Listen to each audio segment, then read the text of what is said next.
بسم الله الرحمن الرحيم. الحمد لله رب العالمين، والصلاة والسلام على أشرف الخلائق أجمعين، سيدنا وسيد الأولين والآخرين، حبيبنا وحبيب إله العالمين، إمام المرسلين وخاتم النبيين، أبي القاسم المصطفى محمد، وعلى أهل بيته الطيبين الطاهرين الهداة المهديين المعصومين المظلومين، وعلى صحبهم المنتجبين المتقين المخلصين المخلصين، واللعنة الدائمة على أعداء الحق والدين. أما بعد، فقد قال الله تعالى عز اسمه في محكم كتابه ومتقن خطابه: بسم الله الرحمن الرحيم.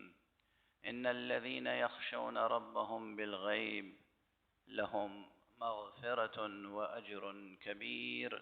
صدق الله العلي العظيم.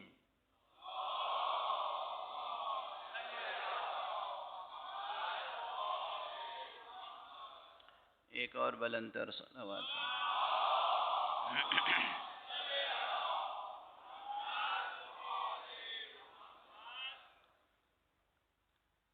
قرآن حکیم کے سورہ مبارک ملک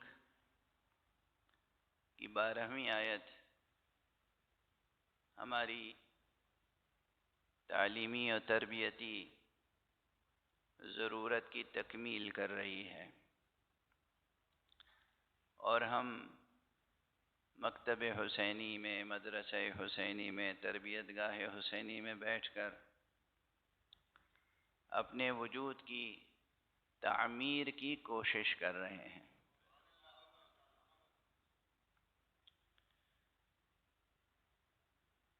گزشتہ 3 شبوں میں کچھ باتیں مقدمے کے طور پہ عرض کی گئیں، اور میں سمجھتا ہوں کہ یہ 2 مجلسیں بھی مقدمات ہی میں گزر جائیں گی، اصل مطالب پھر بھی رہ جائیں گے، لیکن یہ مقدمات ضروری ہیں۔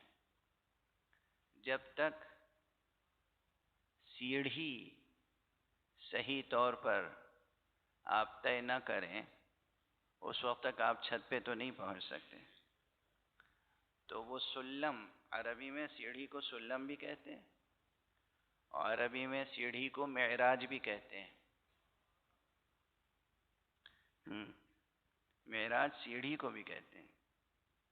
تو جب تک یہ طے نہ کر لیں، اس وقت تک عرش وجود تک نہیں پہنچ سکتے۔ اب تک جو گزارشات آپ کی خدمت میں پیش کیے گئے، اس کا خلاصہ 1-2 جملوں میں یہ ہے کہ ہمیں اور آپ کو اللہ سبحانہ و تعالی نے جو یہ وجود بخشا ہے، اس وجود میں بہت سی چیزیں ظاہری ان آنکھوں سے نظر آنے والی عطا فرمائی ہیں، اور بہت سی چیزیں وہ ہیں جو ہماری شخصیت میں، ہماری ذات میں ہیں، مگر وہ ان آنکھوں سے نظر نہیں آتی، مگر وہ وجود رکھتی ہیں۔ جو چیزیں نظر آتی ہیں ان آنکھوں سے، وہ بھی ایسی ہیں کہ ایک منزل پر آ کر ان کے بھی کچھ اجزاء ایسے ہیں جو قابل رؤیت نہیں رہ جاتے۔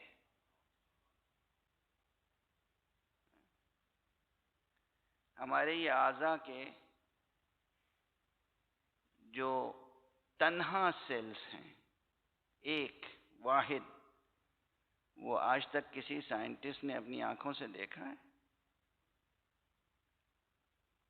ہے تو اسی جسم مادی کا۔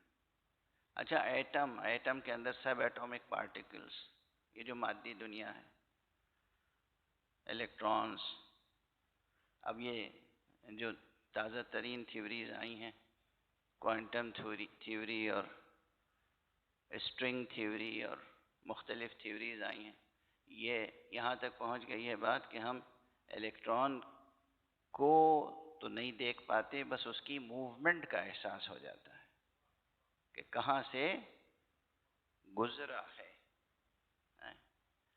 جب آپ اپنی ان آنکھوں سے مادی ذرات نہیں دیکھ سکتے لیکن اس کا انکار نہیں کر سکتے، تو پھر اس مادے کے خالق کو نہ دیکھنے کی بنا پر کیسے انکار کر سکتے؟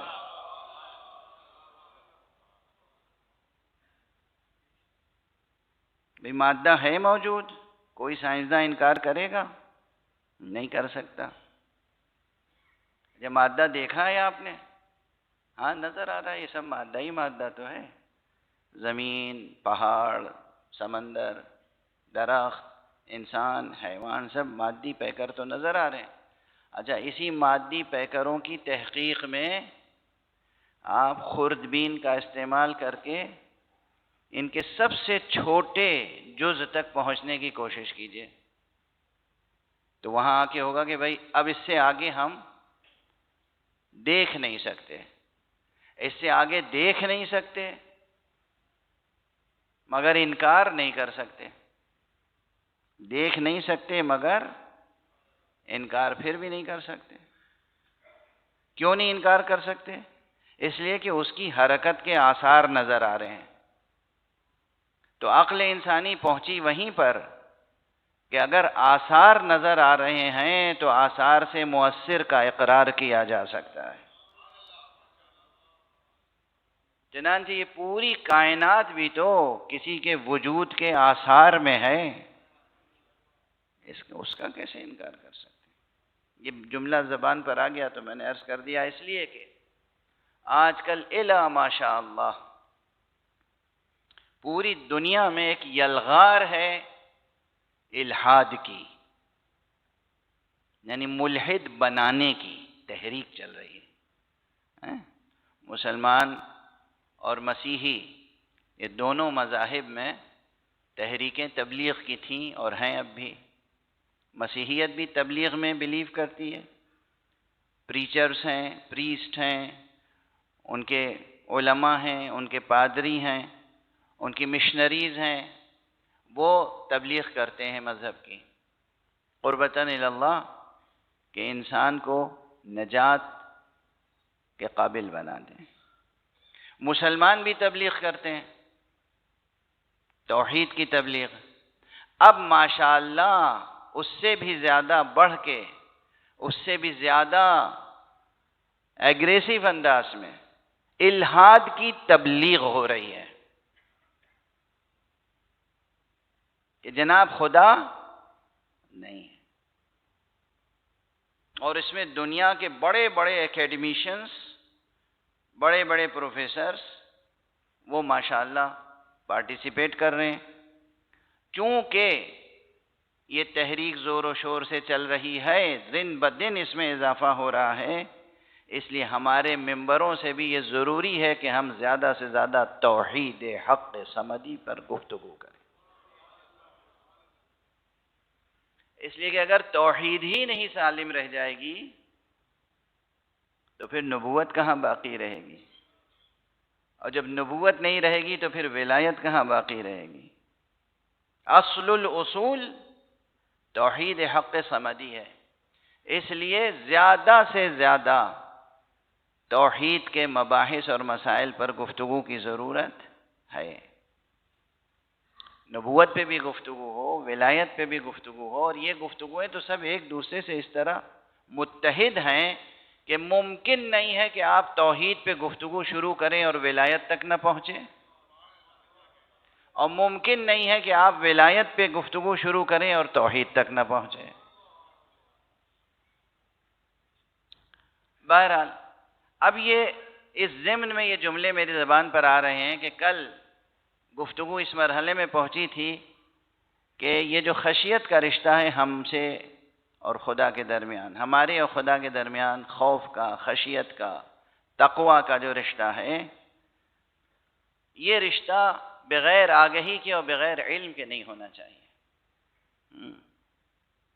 علم اور معرفت شرط ہے. اور دونوں چیزوں میں شرط ہے علم اور معرفت۔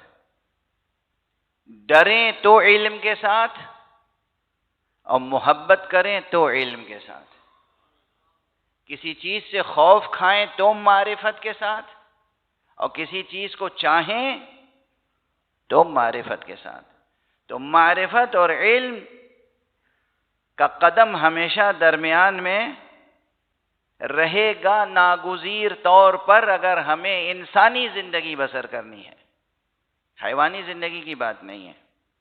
اگر ہمیں بحیثیت انسان بھی اپنی عزت آبرو اس کائنات میں سنبھال کے رکھنی ہے تو معرفت حاصل کرنی ہوگی، علم حاصل کرنا ہوگا۔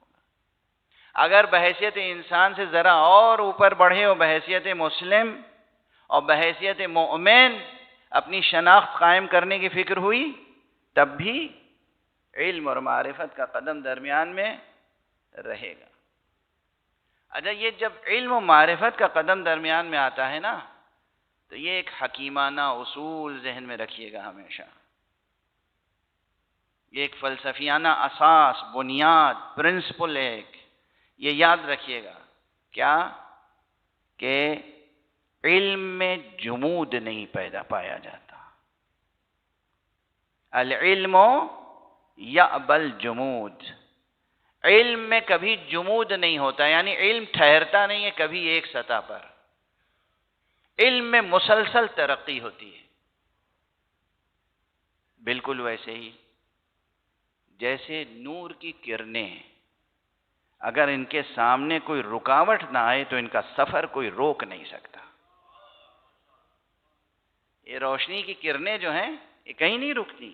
ایک بار اگر روشنی کی کرن نے سفر شروع کر دیا تو پھر الی ما لا نہایہ، وہ سفر اس کا جاری رہے گا۔ بالکل اسی لیے اور اسی طرح سے علم کا سفر اگر شروع ہو گیا تو پھر رکے گا نہیں۔ کیوں؟ اس لیے کہ علم خود نور ہے۔ مشہور حدیث ہے، کئی مرتبہ میں خود ممبروں سے پڑھ چکا ہوں، اور حدیث نبوی ہے، اور زبان ولایت نے بھی بار بار اس حدیث کو دہرایا ہے کہ العلم نور یقذفہ اللہ فی قلب من یشاء، علم تو ایک نور ہے، اللہ جس کے دل میں چاہتا ہے ڈال دیتا ہے۔ اچھا، یہ حدیث سنانے کا مطلب بھی کیا ہے؟ تمام کوششیں کریں تحصیل علم کی، استاد، مکتب، مدرسہ، دفتر، کتاب، قلم، ساری کوششیں کریں، مگر ان کوششوں پر اور ان ظاہری وسائل پر بھروسہ نہ کریں، بلکہ آپ اللہ سبحانہ و تعالی سے دست دعا بلند کر کے علم اور معرفت طلب کریں۔ بغیر اس کے وہ مخصوص معرفت عطا نہیں ہوگی کہ جو آپ کے لیے طرہ امتیاز ہے، آپ کے لیے جو باعث شرف اور باعث ناز ہے، وہ ویژن، وہ بصیرت، وہ روشن ضمیری، وہ چیز بغیر عنایت الہیہ کے حاصل نہیں ہو سکتی۔ کتابوں کے پڑھنے سے وہ چیز حاصل نہیں ہو سکتی۔ اچھا، یہ باتیں تو اکثر آپ ہم سے سنتے رہے ہیں۔ اب یہ دیکھیے کہ علم اگر آپ نے حاصل کرنا شروع کیا، معرفت حاصل کرنا شروع کی، سفر شروع ہو گیا ایک مرتبہ، تو یہ کہیں ٹھہرے گا نہیں۔ اور جب ٹھہرے گا نہیں تو کہاں کہاں کن کن علاقوں کو ہستی کے روشن کرے گا۔ سائنس کی دنیا تو دیکھ ہی رہے ہیں نا۔ سائنس شروع ہوئی تھی، ابتدا میں کیا تھی؟ نیچرل سائنس کی کل پونجی کیا تھی؟ ایک اتنی پتلی سی کتاب میں ارسطو نے جو کچھ لکھا تھا وہی پڑھتے تھے لوگ۔ اس کے بعد جب پڑھنا شروع کیا غور سے اور ریسرچ شروع ہوئی تو پھر کیا ہوا؟ پہلے کیا کہا گیا تھا؟ یہ عالم عناصر اربعہ سے بنا ہے، 4 عناصر سے، پانی، مٹی، ہوا اور آگ۔ ارسطو کی عزت ابھی تک سائنس کی دنیا میں ہے اور فلسفی کی دنیا میں بھی ہے۔ یہ نہیں کہ اس کا نظریہ باطل ہو گیا تو اس کی اہمیت ختم ہو گئی۔ اس دور میں اس نے جو نظریہ پیش کیا تھا اس کی اپنی تاریخی عظمت بھی ہے، علمی اہمیت بھی ہے چونکہ وہ ایک سنگ بنیاد ہے، لیکن جب سفر شروع ہوا، توجہ ہے آپ حضرات کی، جب سفر شروع ہوا تو وہ جو 4 عناصر تھے، ہر ایک عنصر میں بہت سے عنصر نظر آنے لگے، جسے وہ ایک عنصر بسیط سمجھ رہا تھا، مٹی۔ اب معلوم ہے یہ مٹی ایک ایلیمنٹ تھوڑی ہے، اس مٹی میں نہ جانے کتنے ایلیمنٹس ہیں۔ یہ پانی معلوم ہے کہ یہ ایک بسیط ایلیمنٹ نہیں ہے، یہ تو کمپاؤنڈ ہے، یہ تو مرکب ہے۔ یہ آگ، اس کی حقیقت کیا ہے؟ یہ ہوا، یہ ایک بسیط عنصر نہیں ہے۔ تو جب علم کا سفر شروع ہوا تو ایک ایک چیز کا جگر چاک کر کر کے اس کے اندر کی حقیقتیں آپ نے دیکھنی شروع کی اور دنیا کو دکھانی شروع کی۔ یہی سفر اگر جاری رہا اور یہی سفر ذہن انسانی میں جاری رہتا ہے تو پھر بہت سے، میں عرض کر رہا ہوں، بہت سے علاقے عالم ہستی کے، بہت سے علاقے ملک کے وجود کے روشن کرنے کی کوشش ہوتی ہے۔ یہ ملک وجود بہت بڑا ہے، بہت تہدار۔ سارے سائنسداں مل کے یہ تو دعویٰ کر نہیں سکتے کہ ہم پاکستان ملک کے، پاکستان کے ذرے ذرے کا علم ہمیں حاصل ہو گیا۔ کر سکتے؟ معقول ہے یہ بات؟ کیا پتہ آج تک آپ کو معلوم نہیں کہ کل کہاں کس جگہ سے آپ کو کوئی نیا ذخیرہ مل جائے۔ زیر زمین ذخائر۔ اچھا، اس کی 2 وجہیں ہو سکتی ہیں، یاد رکھیے گا۔ ایک ممکن ہے کہ ذخیرہ پہلے سے موجود ہو اور آپ کی نظر نہ گئی ہو، اور یہ بھی ممکن ہے کہ نہیں، آج ذخیرہ نہیں ہے مگر وہ خالق موجود ہے نا جو کن فیکون کہہ کے نئی چیزیں تخلیق کر سکتا ہے۔ کل اگر اس اللہ نے طے کر لیا کہ پاکستان کو ہمیں ایک نئی دولت دینی ہے تو کون روک سکتا ہے؟ کوئی نہیں روک سکتا۔ اس لیے مسلسل مطالعہ بھی ضروری ہے اور مایوس ہونے کی کوئی ضرورت نہیں ہے۔ لیکن جب بھی ہو، آج ہو، کل ہو، پرسوں ہو، مستقبل میں ہو، کبھی بھی کسی ایک چھوٹے سے ملک کے لیے بھی دعویٰ نہیں کیا جا سکتا کہ ہم اس کے ذرے ذرے سے اور طبقات ارض میں نیچے جو کچھ ہے سب سے واقف ہیں۔ جب آپ چھوٹے سے ملک کے بارے میں پوری معلومات کا دعویٰ نہیں کر سکتے تو جسے میں کہہ رہا ہوں ملک وجود، عالم ہستی، یعنی ذات باری تعالیٰ کے علاوہ جو کچھ ہے وہ کتنا عظیم ہے، کتنا غزیر ہے، کتنا عمیق ہے، کتنا رفیع ہے، کتنا تہدار ہے، اس کا سارا علم حاصل ہو گیا؟ کوئی دعویٰ کر سکتا ہے؟ نہیں کر سکتا۔ انسان اپنے تجربوں کی بنیاد پر یہ دعویٰ نہیں کر سکتا، لیکن اگر خدا کسی کو علم عطا کر دے تو اس کا دعویٰ اس لیے رد نہیں کیا جا سکتا اور اس لیے تسلیم کرنا پڑے گا کہ اس نے علم عطا کیا ہے جس نے عالم وجود کو وجود بخشا ہے۔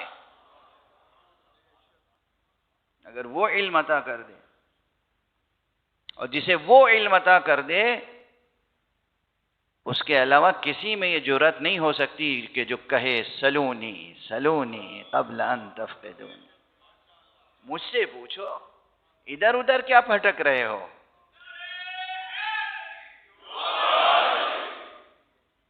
اب دیکھیے یہ جملہ، یہ جو تمہید میں نے قائم کی کہ اس ملک ہستی کے تمام، ملک ہستی، ملک وجود، اس کے تمام طبقات، اس کی تمام پرتیں، اس کی تمام سطحیں، اسے روشن کرنے کے لیے ہمارا دل، ہمارا ذہن بے چین رہتا ہے ضرور۔ جب علم کا سفر شروع ہوا تو ہوا، اسے رکنے نہ دیجیے گا۔ یہی ذہن یہ پوچھتا ہے کہ جناب اس وقت تو ہم اس روئے زمین پر ہیں اور سانس لے رہے ہیں اور یہ ہماری زندگی ہے، جب مر جائیں گے تو کیا ہوگا؟ یہ سوال صرف مذہبی لوگ مذہبی ذہن کے تحت تھوڑی کرتے ہیں، یہ سوال ذہن انسانی میں آنے والا ایک فطری سوال ہے. اس سوال سے روگردانی نہیں کی جا سکتی، اور بطور خاص یہ انسان کی خصوصیتوں میں سے ہے. انسان کی جو دیکھیے واقعاً حیوانوں کو یہ فکر نہیں ہوتی کہ ہم مر جائیں گے یا مرنے کے بعد کیا ہوگا. یہ خصوصیت انسان کی ہے. وہ موت کے اندیشے میں گھلتا بھی رہتا ہے، اپنی موت کو ہر طرح سے ٹالنے کی کوشش بھی کرتا ہے، اور اسے فکر ہوتی ہے کہ موت کے بعد کیا ہوگا. چنانچہ اسی لیے سوال پیدا ہوتا ہے کہ یہ کون سا عالم ہے جسے عالم برزخ کہتے ہیں. اچھا، جیسے جیسے علم میں اضافہ ہوتا چلا جاتا ہے، خدا کی قسم ویسے ویسے اللہ کی محبت بھی بڑھتی چلی جاتی ہے، اور اللہ کا وہ صحت مند خوف بھی کہ کہیں اللہ کے حق کو ہم پامال تو نہیں کر رہے ہیں. وہ خوف جو انسان کے نفس کی تعمیر کے لیے ضروری ہے. وہ منفی خوف کی بات نہیں کر رہا ہوں، وہ خوف جو انسان کے نفس کی تعمیر کے لیے ضروری ہے. اگر یہی علم ہو، یقین حاصل ہو جائے کہ نہیں بس یہی زندگی ہے، اس کے بعد کوئی زندگی نہیں ہے، تو خوف بھی کم ہوگا. لیکن اگر یہ معلوم ہے کہ نہیں اس کے بعد بھی زندگی ہے، اس کے بعد بھی عالم ہے، اس کے بعد بھی سلسلہ وجود کا قائم رہے گا، پھر خوف بھی بڑھ جائے گا. اور انسان جب تک اسے یہ فکر ہوگی کہ ہماری بقا ہے تو اپنی بقا کے لیے ہی صحیح وہ ان تمام وسائل سے محبت کرنے پہ مجبور ہوگا جو اس کی بقا میں مددگار ہو سکتے ہیں. باقی رہنا ہے تو جو عناصر، جو اسباب انسان کو باقی رکھنے والے ہیں ان کی محبت تو ہوگی، ان کی معرفت بھی حاصل کرنے کی فکر ہوگی، جستجو ہوگی. کون سی چیزیں ہیں جو ہمارے مستقبل کو، ہمارے فیوچر کو روشن کر سکتی ہیں.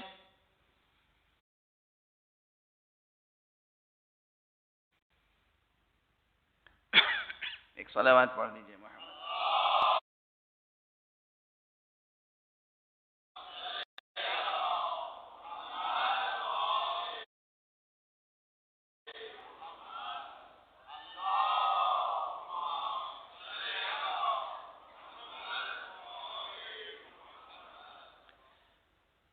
اس عنوان کی طرف میں اس لیے بھی آیا کہ خاص طور پر بار بار مجھ سے کہا گیا کہ برزخ کے مسئلے پہ گفتگو کیجیے، اور شاید میں نے برزخ کے مسئلے پہ ابھی تک تفصیل سے کہیں گفتگو کی بھی نہیں ہے.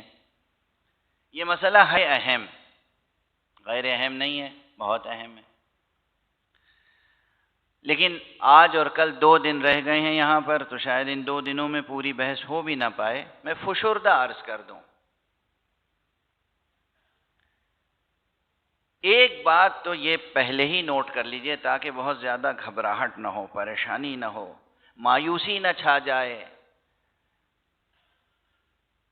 کہ اگر آپ نے اس دنیا میں، یہ محدود دنیا، یہ 4 دن کی دنیا، یہ 4 دن اس دنیا کے اگر صحیح معنی میں اللہ کا لحاظ رکھتے ہوئے گزار لیے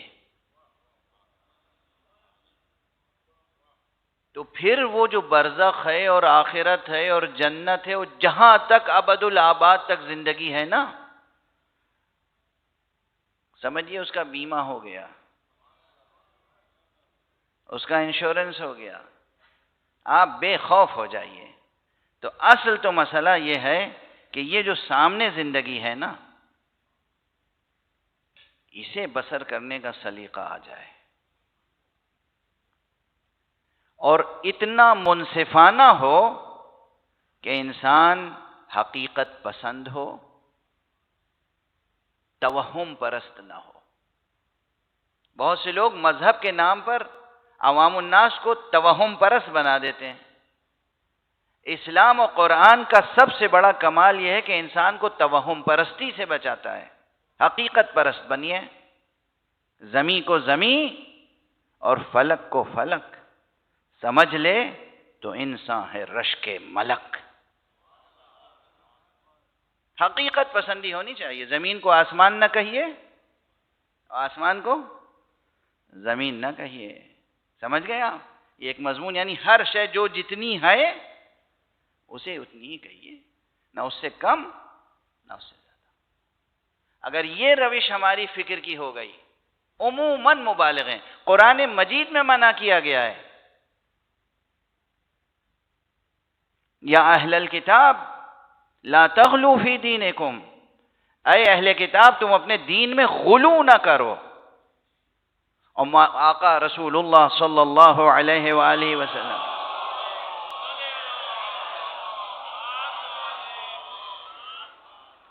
ہمیں بھی یہ تعلیم دی ہے کہ دیکھو غلو نہ کرو، غلو نہ کرو. میں اللہ کا بندہ ہوں، مجھے اللہ نہ کہو. میں نبی ہوں، نبی کہو. میں رسول ہوں، رسول کہو. میں معبود نہیں ہوں، مجھے معبود نہ کہو. میں رب نہیں ہوں، مجھے رب نہ کہو. اور جب رسول اللہ کا یہ مرتبہ ہے تو حضرت امیر المومنین علی ابن ابی طالب علیہ السلام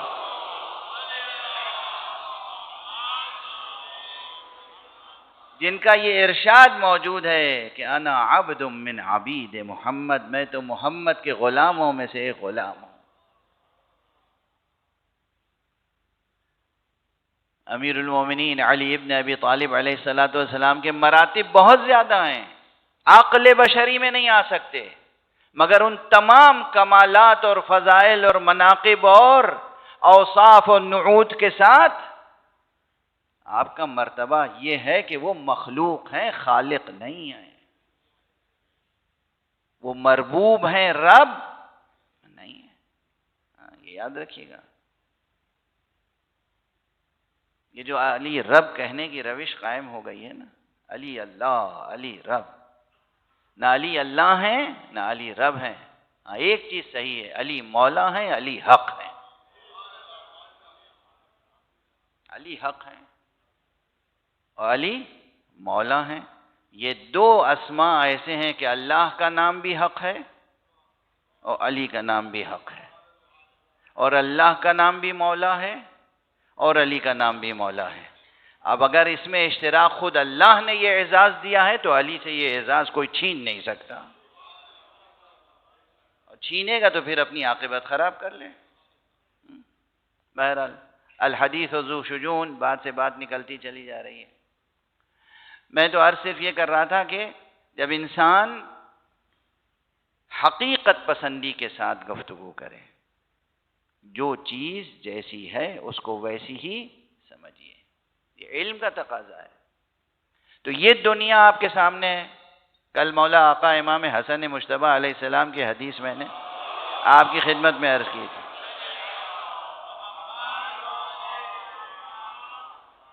یاد ہوگی انشاءاللہ حدیث. آقا نے کیا فرمایا تھا؟ من عرف اللہ احبہ، جو اللہ کی معرفت پیدا کر لیتا ہے وہ اللہ سے محبت کرنے لگتا ہے. ومن عرف الدنیا زہد فیہا، اور جو دنیا کی معرفت پیدا کر لیتا ہے، دنیا کو پہچان لیتا ہے، وہ دنیا کو ٹھوکر مار دیتا ہے. اب یہ آپ حضرات کو ثبوت دینا ہے کہ آپ اللہ کی معرفت رکھتے ہیں یا نہیں. اس سے پتہ چلے گا کہ آپ اللہ سے محبت کرتے ہیں یا نہیں. اور یہ بھی بتانا ہوگا آپ کو اپنے عمل سے کہ آپ دنیا کی معرفت رکھتے ہیں یا نہیں، دنیا کو پہچانتے ہیں یا نہیں. اور وہ کس چیز سے ظاہر ہوگا؟ وہ اس سے ظاہر ہوگا کہ آپ دنیا کی طرف کیسی نظر سے دیکھتے ہیں. ایک بس حدیث اور پڑھ کے آگے بڑھ جاؤں اور مسئلہ برزخ تھوڑی سی بات اس پہ ہو جائے، تفصیل سے تو نہیں ہو سکے گی. دنیا سے محبت تو ہے ہر ایک کو، کچھ نہ کچھ تھوڑی بہت. اب ایسے ہی ہر واعظ آئے اور کہتا رہے دنیا سے محبت نہ کرو، محبت نہ کرو، پریکٹیکل بات نہیں ہے. کچھ نہ کچھ ہے محبت، سب کو دلچسپی ہے. یہ دلچسپی کیسی ہونی چاہیے؟ کتنی پاکیزہ ہونی چاہیے؟ یہ ہے تربیت کا ایشو. مولا امیر المومنین علی ابن ابی طالب علیہ السلام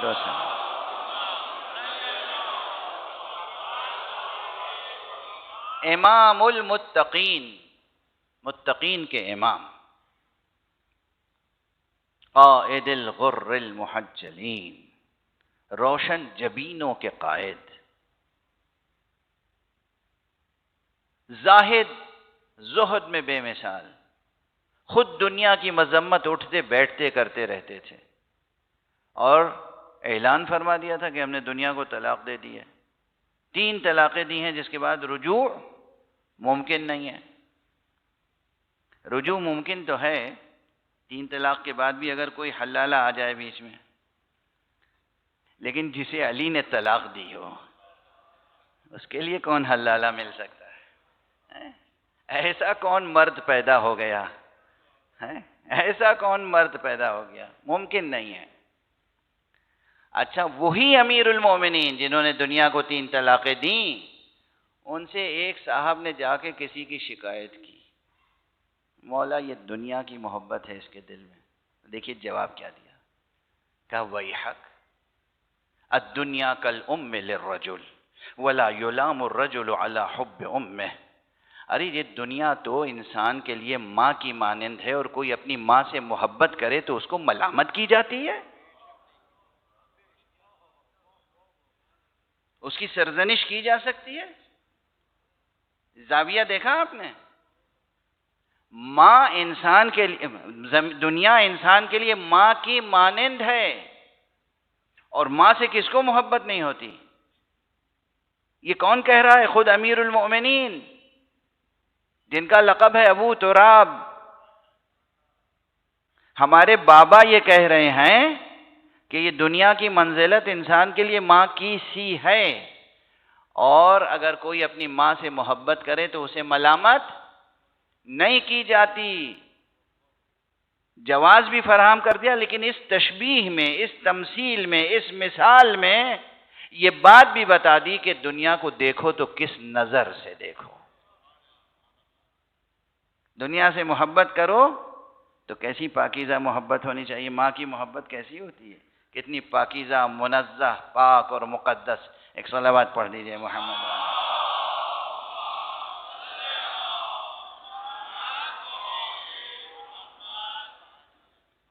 آج مجھے محسوس ہو رہا ہے کہ بہت تیزی سے وقت گزرتا چلا جا رہا ہے، کیونکہ ابھی تک میں اصل موضوع تک پہنچا نہیں ہوں۔ یہ دنیا جب آپ اس پہ غور فرمائیں گے تو اس کے بعد یہ سوال ذہن میں آئے گا کہ بھئی اس دنیا کے بعد کیا ہے؟ برزخ۔ اب میں عرض کروں مختصراً، ہے مشکل سبجیکٹ، مگر برزخ، ایک تو لفظ برزخ کیا ہے؟ برزخ کہتے ہیں درمیان کی چیز۔ برزخ یعنی اس کے اور معانی میں سے ایک معنی ہے درمیان کی چیز۔ جب انسان کا دم ٹوٹتا ہے، یہاں موت واقع ہوئی، اور جب قیامت کبریٰ برپا ہوگی، وہ بڑی قیامت جس کا وعدہ کیا گیا ہے کہ انسانوں کو اٹھایا جائے گا، اور نیکوکاروں کو نیکیوں کا بدلہ دیا جائے گا، اور برے کام کرنے والوں کو ان کی سزائیں دی جائیں گی، جنت و جہنم کی تقسیم ہوگی۔ یہ بیچ کا جو عرصہ ہے یہ کیا ہے؟ برزخ۔ اب اس میں کیا کیا ہوگا؟ سب سے سنگین بات جو ہے، جو آپ کے دل پر اور دماغ پر بوجھ بنے گی، وہ یہ ہے، اس دنیا کی خصوصیت یہ ہے کہ ماشاءاللہ آپ ہر 24 گھنٹے میں 10-12 گھنٹے، 8 گھنٹے، 4 گھنٹے سو بھی لیتے ہیں۔ توجہ فرما رہے ہیں؟ اس دنیا میں آپ سوتے بھی ہیں اور جاگتے بھی ہیں۔ موت کے بعد جو برزخ ہے اس میں نیند نام کی کوئی چیز نہیں ہے۔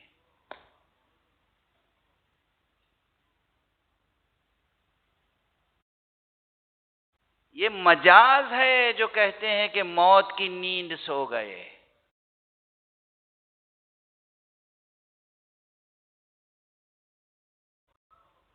موت اصلا نیند کا نام نہیں ہے، موت زندگی کی غفلت سے نجات کا نام ہے۔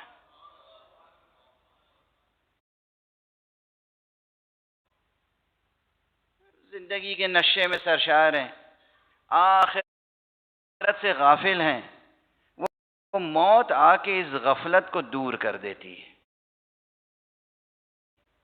اور اس دنیا کی طرف سے پھر توجہ بالکل ختم ہو جاتی ہے، پوری توجہ کہاں ہے؟ آخرت کی طرف۔ تو یہ جو ہم اور آپ سوتے ہیں روزانہ، استراحت کرتے ہیں، آرام کرتے ہیں، برزخ کی زندگی میں نیند نام کی چیز نہیں ہے، سونا نہیں ہے، اب آپ جاگ ہی رہے ہیں مسلسل۔ اب سمجھ گئے آپ؟ چیز بتائیے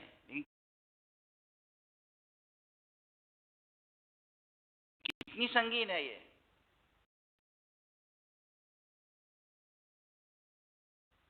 کتنی سنگین ہے۔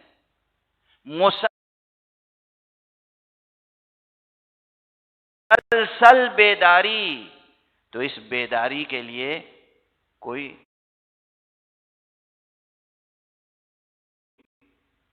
مشغلہ ایسا تو ہونا۔ کتنی سنگین ہے یہ، کتنی سنگین ہے۔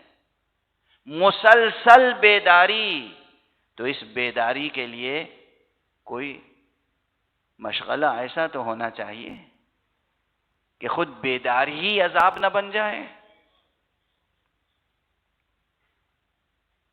یہ بات تو روشن ہے نا، کسی کو سونے کی اجازت نہ ہو،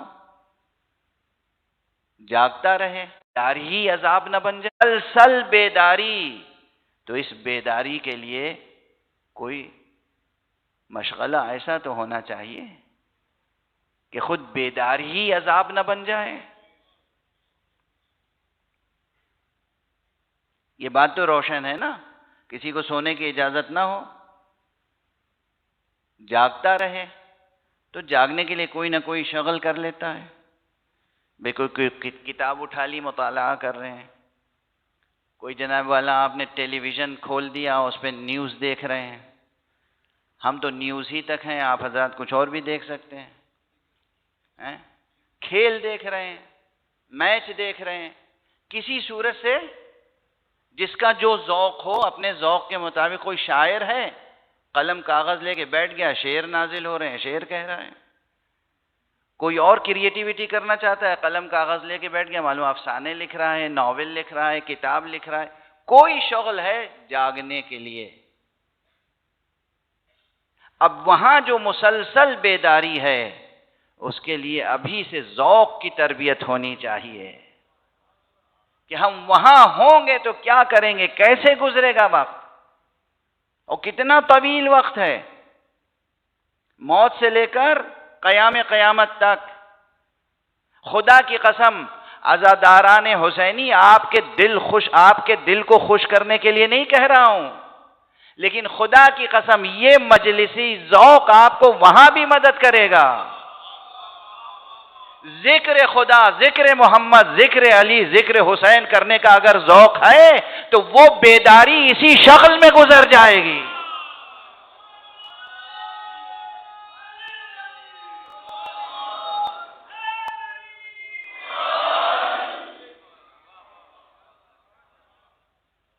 ذکر خدا اس لیے ہے، یہ جو اٹھتے بیٹھتے علماء، صوفیاء، عرفاء، فقہاء کہتے ہیں ذکر خدا، ذکر خدا سے غافل نہ ہونا، ذکر خدا سے غافل نہ ہونا۔ یہ دل اور یہ زبان دونوں ذکر خدا سے مانوس رہے، کچھ نہیں تو سبحان اللہ و بحمدہ، سبحان اللہ و بحمدہ، سبحان اللہ۔ یہ دو الفاظ کیا مشکل ہیں؟ جوانوں، بچوں، خواتین، مائیں، بہنیں، سب یہ دو لفظ ہیں، سبحان اللہ و بحمدہ، سبحان اللہ و بحمدہ، سبحان اللہ و بحمدہ۔ یا صلوات، اللہم صل علی محمد و آل محمد، اللہم صل علی محمد و آل محمد، اللہم صل علی محمد۔ اگر یہی دو ذکر آپ مانوس ہو گئے اس سے، تو خدا کی قسم یہ سمجھ لیجئے کہ آپ کی برزخ کی زندگی ایسی روشن، تابناک، مطمئن ہوگی کہ فرشتے بھی رشک کریں گے۔ میں یہ سب تذکرے صرف ڈرانے کے لیے نہیں کرتا ہوں، لیکن ہاں معلوم ہونا چاہیے مسئلہ، سنگینی کا علم ہونا چاہیے۔ برزخ ہے، اور برزخ میں کہیں ایک تو قبر کا عالم بھی معلوم ہے، نہ تکیا نہ بچھونا ہوگا. بچپن سے یہ ربائی پڑھی ہے نا. قبر کا عالم معلوم ہے.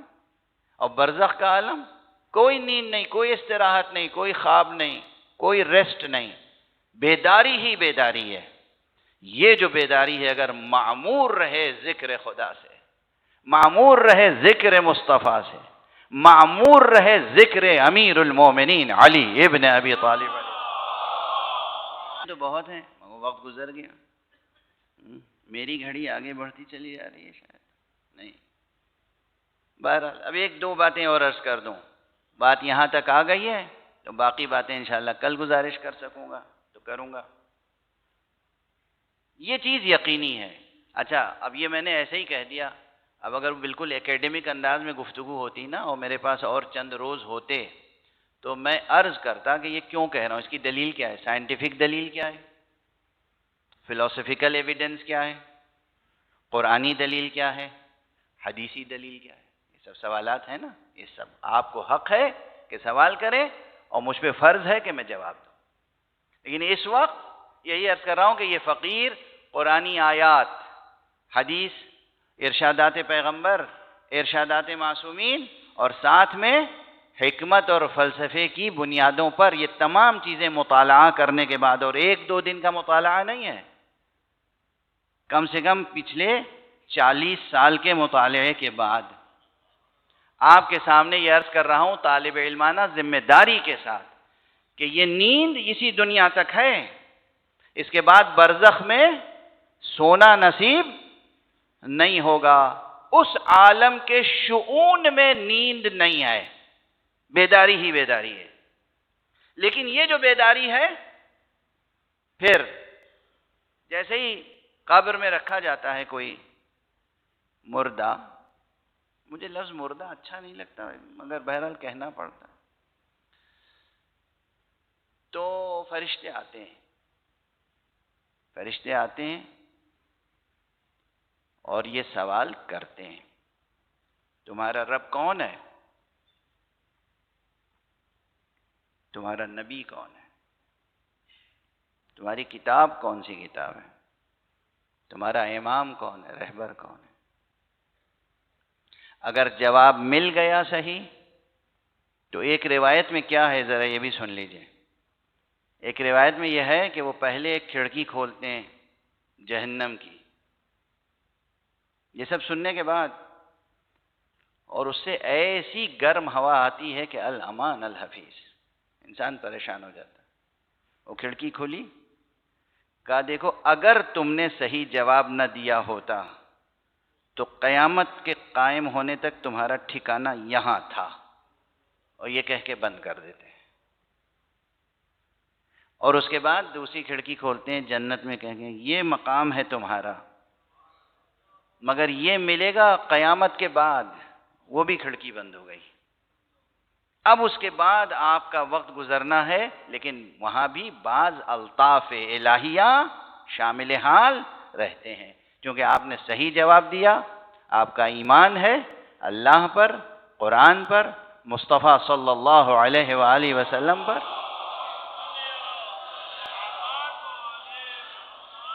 اماموں کی امامت پر، جو برحق امام ہے.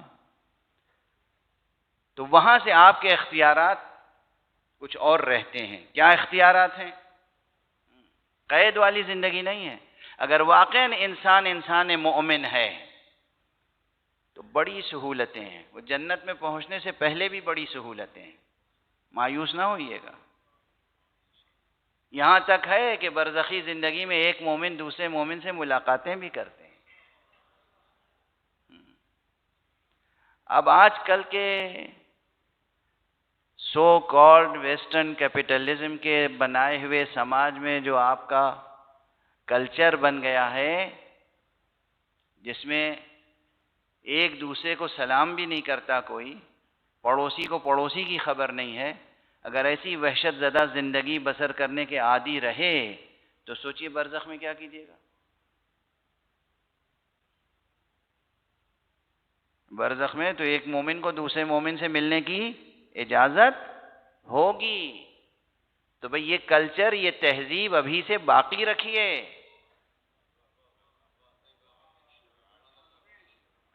مومنوں کو بے غرض اور بے لوث بھی ایک دوسرے سے ملتے رہنا چاہیے، صرف اس نیت سے نہیں کہ اس سے ملوں گا تو میرا یہ کام ہو جائے گا، آج میں ملاقات کر لوں تو کل سفارش کرواؤں گا، اس جذبے سے نہیں، بے لوث بے غرض اللہ کی خاطر محبت کرتے ہوئے، مصطفیٰ صلی اللہ علیہ وآلہ وسلم کی خاطر سے، امیر المومنین علی ابن ابی طالب علیہ السلام کی خاطر سے، ان کی بتائی ہوئی تہذیب پر عمل کرنے کے لیے آپ کو یہ کرنا چاہیے۔ آپ کو ایک چھوٹی سی روایت سنا دوں،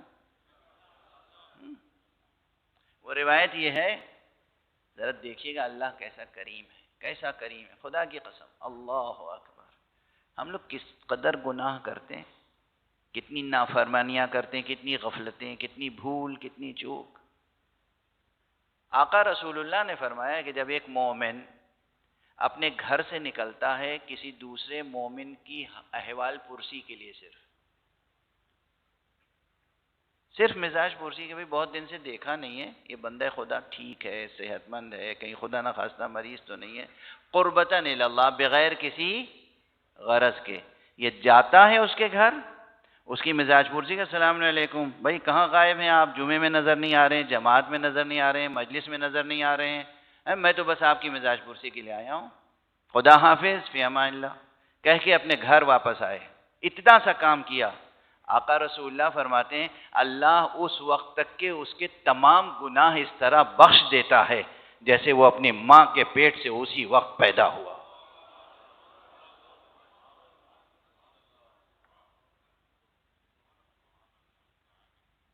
یاد رہے گی یہ حدیث؟ ایک دوسرے سے محبت کریں گے، ملیں گے، ملاقاتوں کا سلسلہ رہے گا۔ اب تو یہ ہو گیا ہے کہ صاحب کسی سے جھک کے ملیے تو گھبرانے لگتا ہے کہ یہ مل کیوں رہا ہے ہم سے، یہ دور آ چکا ہے، ٹھیک ہے نا، بڑے شہروں کا کلچر، بڑے لوگوں کا کلچر، لیکن میں نے آپ کو حدیث رسول اللہ کی سنا دی۔ ایک صلوات پڑھ دیجیے آپ حضرات محمد۔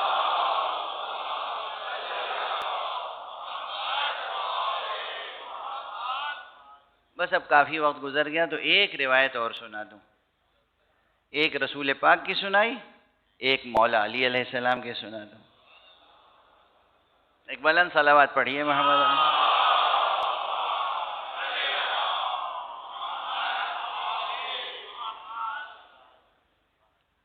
آقا امیر المومنین کے ایک صحابی تھے جن کا نام تھا حارث ہمدانی۔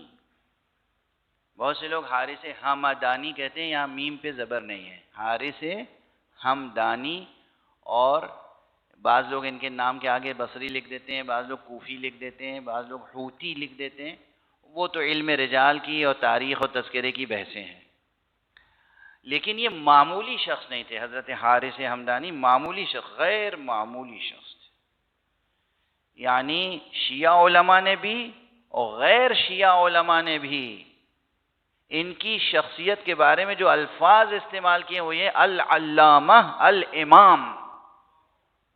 کیا؟ العلامہ الامام، یعنی علم رجال کی کتابوں میں ان کی ایک اہمیت ہے، علم رکھتے تھے، قراء میں سے تھے، قرآن مجید کا علم رکھتے تھے، تفسیر کا علم رکھتے تھے، فقہ کا علم رکھتے تھے، ادب کا علم رکھتے تھے، ایک شخصیت تھی، قاموسی شخصیت۔ اب ذرا اس شخصیت شناسی کا مسئلہ یہ ہے کہ آپ اس طرح سے سوچئے کہ جس معاشرے میں رسول اللہ ہو، جن آنکھوں نے رسول اللہ کو دیکھا ہو، جن آنکھوں نے مولا علی کو دیکھا ہو، وہ آنکھیں اگر کسی کو علامہ اور امام کہیں تو کتنی بڑی شخصیت ہوگی۔ واضح ہوئی بات؟ تو یہ حارث ہمدانی اپنے وقت کی ایک بڑی شخصیت تھے، مگر ان کی بڑائی کا سب سے بڑا راز یہ تھا کہ تھے ٹوٹ کے عاشق علی، مولا علی کے دیوانے، عاشق۔ اچھا یہ علم جو ہے ہی ایسی چیز، جو علم حاصل کرتا ہے نا وہ علی کا دیوانہ ہو جاتا ہے۔ یہ حارث ہمدانی خوب لمبی عمر پائی انہوں نے، اور جنگیں بھی لڑیں۔ اس زمانے میں لوگ تو عالم بھی ہوتے تھے، جنگیں بھی لڑتے تھے، اور جنگ لڑتا ہی عالم ہے، غیر عالم تھوڑی جنگ لڑتا ہے۔ غیر عالم تو رشوت دے دے کے پناہ مانگتا ہے خود ظالم سے۔ جاہل غیر عالم بزدل ہوتا ہے۔ یہ میں پہلے پڑھ چکا ہوں بہت تفصیل سے، اس لیے اپنی پڑھی ہوئی بات دوبارہ دہرانے کا دل نہیں چاہتا، اور کبھی خود دہرا دیتا ہوں، ضرورتاً تو کوفت ہوتی ہے کہ بلا وجہ میں نے دہرا دی۔ لیکن یہ ایک جملہ یاد رکھیے گا کہ جتنے وجودی اوصاف ہیں ان میں اتحاد کا رشتہ ہوتا ہے، یعنی وہ صفتیں جو انسان کے اندر پائی جاتی ہیں ان سب میں وحدت کا رشتہ ہوتا ہے۔ علم پایا جاتا ہے، شجاعت پائی جاتی ہے، سخاوت پائی جاتی ہے، تو یہ جو چیزیں پائی جاتی ہیں دراصل یہ ایک جوہر کی تجلیاں ہیں۔ یعنی کیا؟ یعنی جو عالم ہوگا وہی شجاع ہوگا، جو عالم اور شجاع ہوگا وہی عفت بھی رکھتا ہوگا، جو عالم ہوگا اور شجاع ہوگا، عفت رکھتا ہوگا، وہی سخاوت بھی رکھتا ہوگا۔ یہ جو صفتیں ہیں نا وجودی انسان کی، ان سب میں وحدت کا رشتہ ہے۔ تو آپ ہمیشہ دیکھیے جو عالم ہوگا وہ شجاع بھی ہوگا، جو عالم نما ہوگا اس میں شجاعت نہیں ہوگی، اور جس میں علم نہیں ہوگا وہ کبھی میدان میں ٹک بھی نہیں سکتا۔ صلوات پڑھ دیجئے محمد والے۔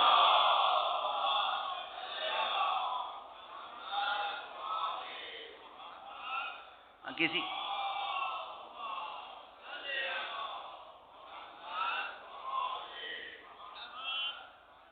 بہرحال یہ حضرت حارث ہمدانی عالم تھے، شجاع تھے، بہادر تھے، جنگجو تھے، اور ساتھ میں عاشق علی ابن ابی طالب۔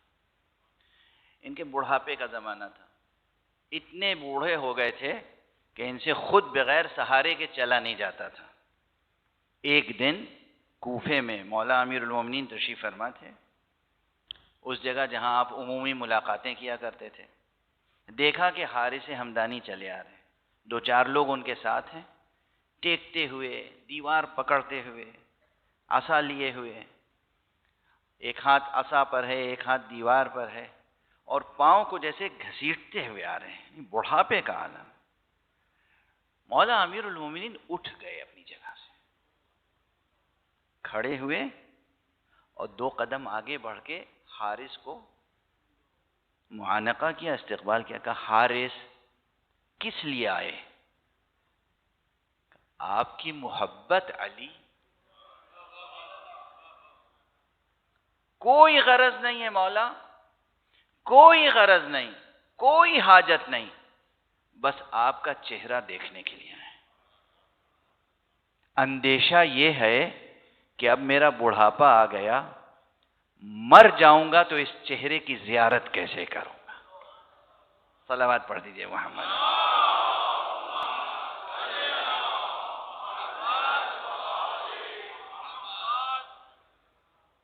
مولا مر جاؤں گا تو بس یہ دل میں آئی، آج ایک بات آئی کہ پھر یہ نورانی چہرہ کیسے دیکھوں گا؟ اور بھی بہت سی، میں فشردہ مختصر کر رہا ہوں روایت۔ مولا امیر المومنین علیہ السلام نے بٹھایا، اور اس وقت ایک طویل گفتگو ہے جس میں یہ سوال بھی کیا تھا حارث نے کہ مولا آپ کے بارے میں لوگوں میں طرح طرح کی باتیں ہوتی ہیں، کوئی آپ کو خدا کہتا ہے، کوئی آپ کو امام کہتا ہے، کوئی آپ کو نعوذ باللہ خوارج کیا کہتے ہیں، گنہگار، کافر، اور الا ماشاء اللہ۔ اتنے تضادات ہیں آپ کے بارے میں یا علی، اور آپ خاموش ہیں۔ اپنے منہ سے بھی تو کچھ بتائیے کہ آپ ہیں کیا؟ خدا کی قسم، شاباش، جزاک اللہ۔ دیکھیے نا، یعنی ایک عاشق جو ساتھ میں رہا ہے، جس نے علم حاصل کیا مولا علی سے، وہ کہہ رہے ہیں آپ یہ تو بتائیں مجھے آپ کیا ہیں؟ اگر ساتھ میں رہنے والے کو پوچھنا پڑے خود علی سے کہ مولا بتائیے آپ کیا ہیں، تو یہ بتائیے کہ پھر اس روئے زمین پر کون ہے جو علی کی معرفت پیدا کر سکتا ہے۔ اسی لیے تو مولا رسول اللہ نے فرمایا تھا خود علی سے خطاب کر کے، اے علی یہ یاد رکھو خدا کو نہیں پہچانا کسی نے مگر میں نے اور تم نے، مجھے نہیں پہچانا کسی نے مگر خدا نے اور تم نے، اور تمہیں نہیں پہچانا کسی نے مگر خدا نے اور میں نے۔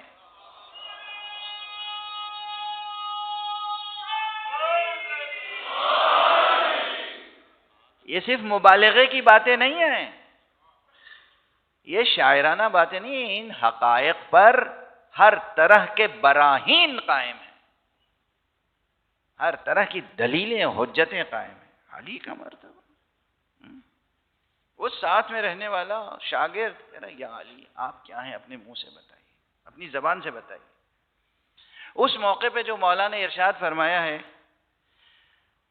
وہ اتنا عظیم خطبہ ہے، گویا اتنی عظیم گفتگو ہے کہ اس کے ایک ایک جملے پر کم سے کم ایک ایک مجلس اور اطمینان سے پڑھی جائے تو ایک ایک عشرہ ہو سکتا ہے۔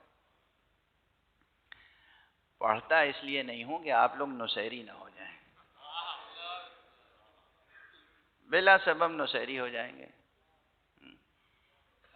معلوم ہے کہ مشرک ہیں، نصیری مذہب کوئی مذہب ہے، باطل مذہب ہے۔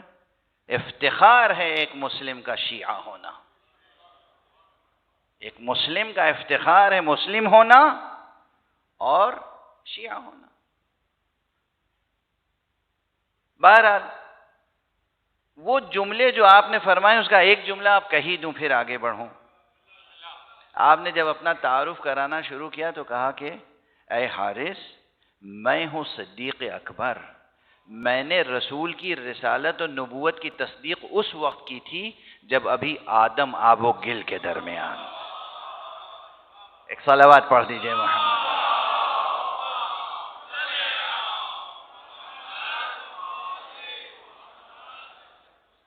ایک اور صلوات پڑھ دیجئے۔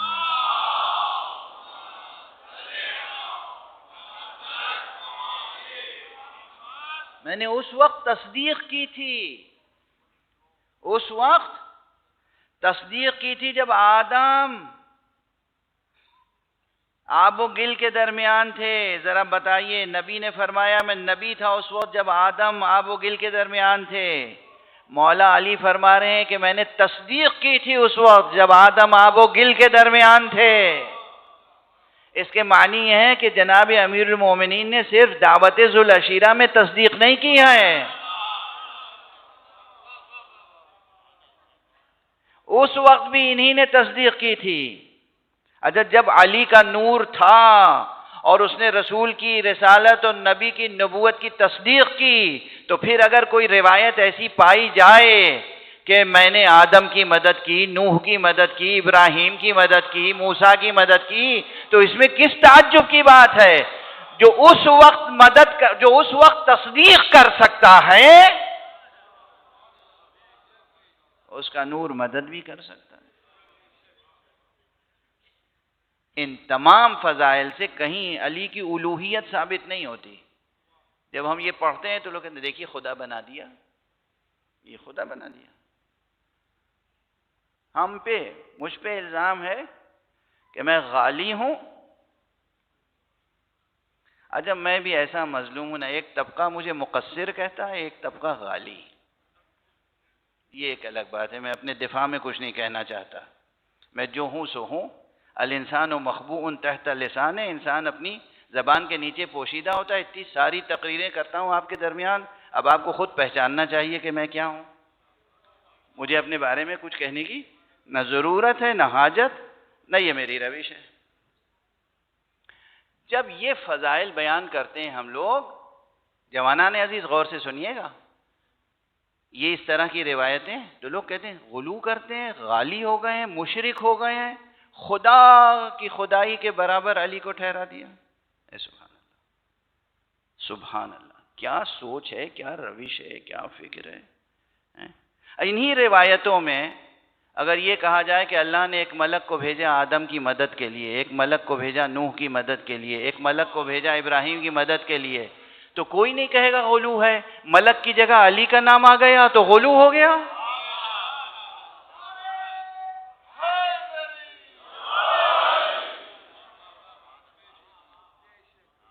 واضح ہے,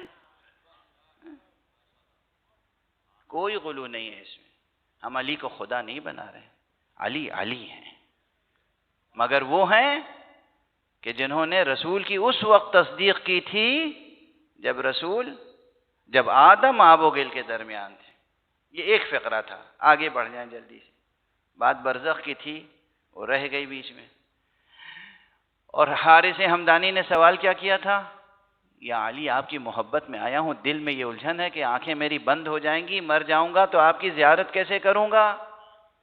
اب مولا علی جو جملہ کہتے ہیں, یہ جملہ بس اس وقت سنا کے آگے بڑھ جاؤں گا, لیکن اس ایک جملے کی تفسیر کے لیے نہ جانے کتنی طویل فلسفیانہ بحث ضروری ہے. آپ نے فرمایا حارث گھبراؤ نہیں, اس دنیا سے کوئی نہیں اٹھتا, کوئی نہ مومن نہ کافر, مگر اس کی موت کے وقت میں موجود ہوتا ہوں.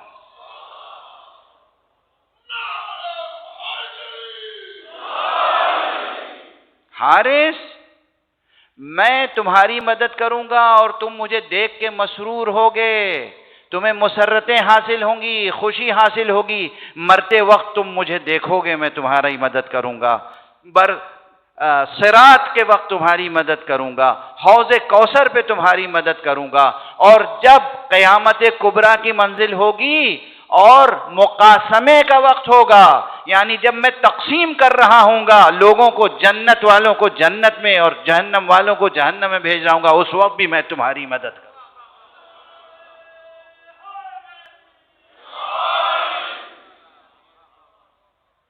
یہ حدیث ہے, حدیث علوی.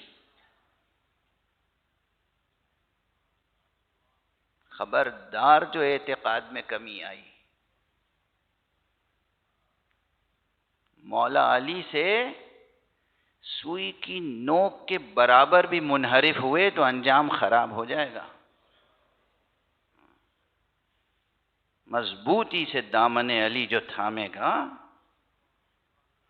وہی نبی کی نبوت میں وفادار ٹھہرے گا, وہی اللہ کی توحید میں وفادار ٹھہرے گا. اور اگر ان کو چھوڑ دیا, آپ علی کو چھوڑیں گے, خدا آپ کو چھوڑ دے گا. سادہ سی بات ہے, بس اس کے بعد آج کی گفتگو رک گئی. ایک جملے میں آپ سر و سینہ پیٹیں گے. ذرا تصور کیجئے, وہ علی جس نے کہا ہے ہر ایک کی وفات کے وقت میں موجود ہوتا ہوں, کیا کربلا میں حسین کی شہادت کے وقت موجود نہیں؟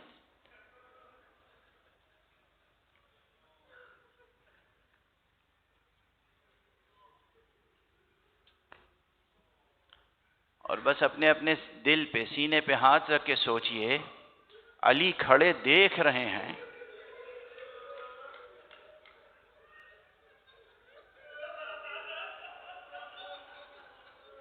بس کچھ پڑھنے کی ضرورت نہیں. ہائے میرا مولا علی, ایک دن میں کتنے زخم دیکھے. علی کا چہیتا بیٹا دعائے علی عباس کا سر قلم ہو رہا تھا, علی دیکھ رہے تھے. حسین کا سر قلم ہو رہا تھا, علی دیکھ رہے تھے. اکبر کا سر قلم ہو رہا تھا, علی دیکھ رہے تھے. قاسم کا سر قلم ہو رہا تھا, علی دیکھ رہے تھے. ارے زینب کے بچے یعنی علی کے نواسے اون و محمد ذبح کیے جا رہے تھے, علی دیکھ رہے تھے.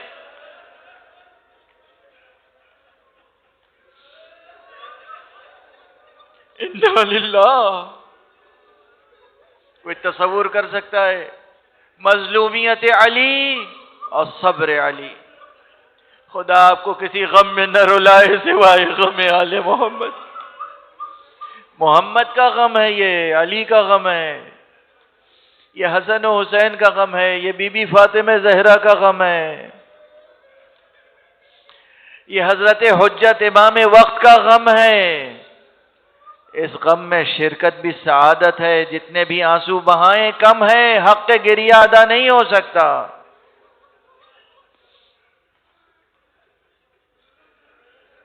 ابھی تک تو میں نے یہ باتیں روایت کی روشنی میں کہیں،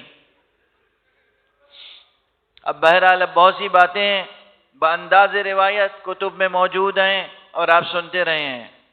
میں یہ سمجھتا ہوں کہ یہ مستبعد نہیں ہے، یہ چیزیں مستبعد نہیں ہیں۔ جیسے علی موجود تھے نا کربلا میں، ایسے ہی خود زہرا بھی موجود تھی۔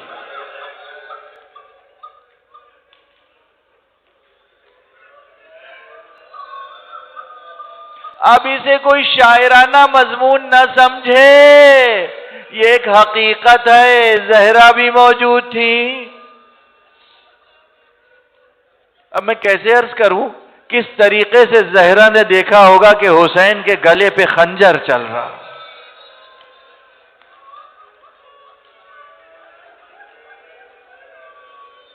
خدا آپ کو کبھی صبر نہ دے غم حسین میں۔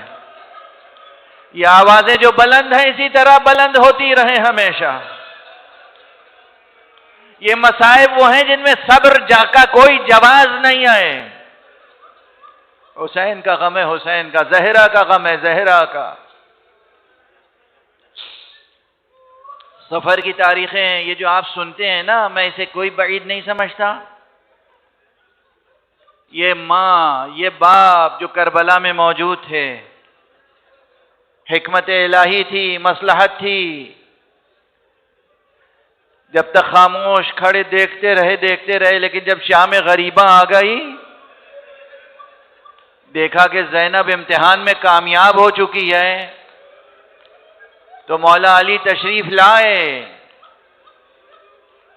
وہ جو آپ سنتے رہتے ہیں نا کہ گھوڑے سوار آیا، بی بی زینب نے دیکھا اور فرمایا ہم لٹ چکے ہیں، ایک ایک چیز لوٹی جا چکی ہے، اب ہمارے پاس کچھ باقی نہیں رہا، واپس چلا جا، صبح کو آنا، بچے ابھی سوئے ہیں۔ بی بی نے بار بار اصرار فرمایا اور وہ آنے والا آتا رہا، یہاں تک کہ علی کی بیٹی تھی، جلال آ گیا۔ آگے بڑھ کے گھوڑے کے لجام پہ ہاتھ ڈال دیا، میں بار بار روک رہی ہوں تو رکتا نہیں ہے۔ اس وقت آنے والے نے نقاب رخ الٹ دیا، میری بیٹی زینب،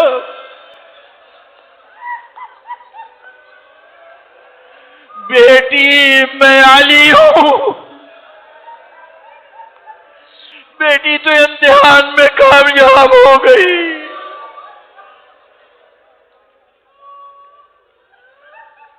اجرکم علی اللہ، انا للہ و انا الیہ راجعون، رضا بقضائہ و تسلیما لامرہ۔